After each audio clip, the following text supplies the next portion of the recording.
చూస్తే ఏదో తెలియని నమ్మకం వచ్చింది. నీ స్ఫూర్తితో ఎంతో ఎంతో సాధించాలని తపనే పెరిగింది.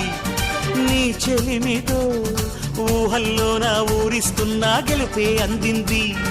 ఆ గెలుపుతో నిస్పృహలో నా నిదురిస్తున్నా మనసే మురిసింది. ఆ మనసు అలిసిపోరాదని ఈ చెలిమి నిలిచిపోవాలని ఇలా బ్రతుకును గెలవాలని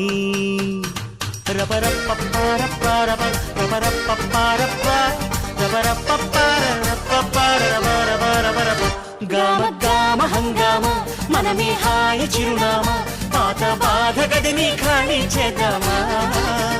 గామ గామ హంగామ కష్టం ఖర్చు పెడదామా కొత్త సంతోషం జమ చేద్దామా.